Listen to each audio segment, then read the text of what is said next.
Hello à tous les pancakes, aujourd'hui on se retrouve à l'Eorzea Café à Tokyo.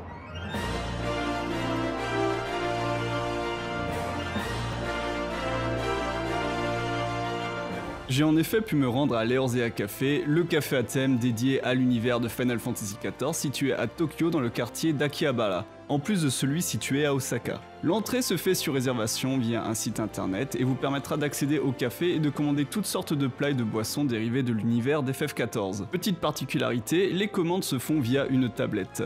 Rassurez-vous, le menu est également disponible en anglais si comme moi, vous ne parlez pas la langue de Yoshida. L'entrée à 1200 yens, soit environ 8 € avec le taux de change actuel, vous donnera droit à une boisson et à un dessous de verre à l'effigie du job de votre choix. J'ai bien évidemment choisi celui de Chevalier Dragon et l'ami qui m'accompagnait a choisi celui de Faucheur. Et ces dessous de verre sont véritablement l'attraction du café car à chaque commande, que ce soit une boisson ou un plat, vous obtiendrez un dessous de verre aléatoire dans une petite pochette argentée. L'idée étant de tous les collectionner et de faire des échanges avec les autres tables si vous en avez en double. Heureusement, aucun double pour ma part et je dois dire que certains de ces dessous de verre sont vraiment magnifiques grâce aux différents artworks tirés du jeu.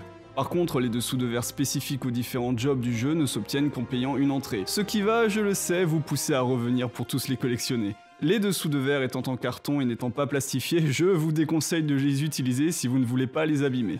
Concernant les boissons et les plats, j'ai pu goûter un superbe bun, une sorte de beignet à la viande, et le tout à l'effigie du gros minou. Non mais sérieusement, regardez-le, j'ai presque eu des remords à le manger. Et j'ai commandé 3 boissons. Une Stormblood, vraiment excellente, une danseuse, pas mal aussi, et évidemment, une Chevalier Dragon. Avec la spécificité de devoir verser un petit liquide dans le verre pour simuler l'effet vue de dragon. Plutôt bien trouvé, la boisson n'était pas désagréable non plus. Et si vous vous posiez la question, oui, les décorations sont comestibles. Bon par contre, comme vous le voyez, les boissons sont saturées de glaçons, ce qui rend certes la boisson fraîche, mais surtout prend de la place dans le verre et vous vous retrouvez à finir votre boisson en 3-4 gorgées à peine, ce qui est un peu frustrant. Concernant le plat, mon ami avait choisi des pâtes à la carbonara et d'après lui, c'était des pâtes comme les autres.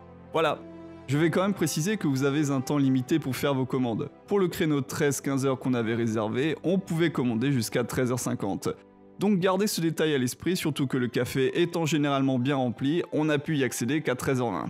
Concernant le café en lui-même, il est décoré avec différents objets issus du jeu, en plus d'être décoré aux couleurs de la ville de Gridania avec notamment le portrait de Kanesena. Différentes armes hantent également le café, ce qui est plutôt sympa. Même si je pense que quelqu'un a volé l'arme qui se trouvait ici, car il y a clairement un emplacement vide.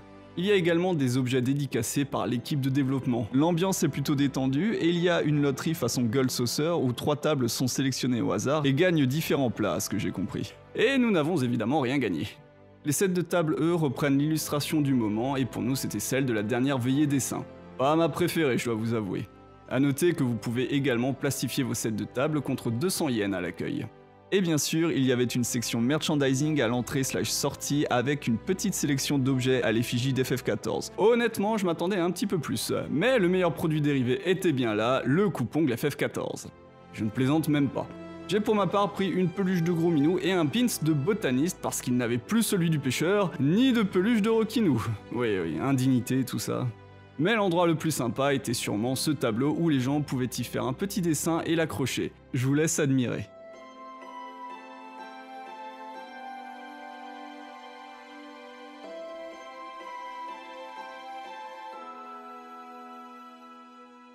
Voilà le mien, il est tout pourri, mais croyez-moi, le cœur y était.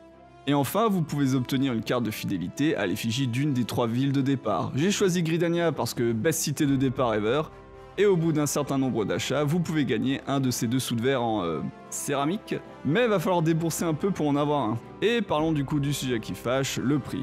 À 2, on en a eu pour 7000 yens, soit 45 € environ. Et on n'avait même pas pris de gros plats, donc si vous comptez vous faire un vrai repas à l'Eorzea Café, préparez le chéquier. Enfin non, vu qu'ils prennent pas les chèques là-bas. Pour résumer, je dirais que ce fut une expérience sympathique, notamment pour les dessous de verre, et dédicace à ce Français habitant en Amérique que j'ai rencontré à la sortie du café et avec qui j'ai pu discuter. J'encourage tous les joueurs d'FF14 à s'y rendre au moins une fois, mais ce n'est pas non plus une expérience hors du commun. C'est sympa, mais sans plus. Si cette vidéo vous a plu, n'hésitez pas à lui mettre un pouce bien mérité, sans oublier de vous hydrater sans mettre trop de glaçons. Et moi je vous dis à la prochaine, bisous!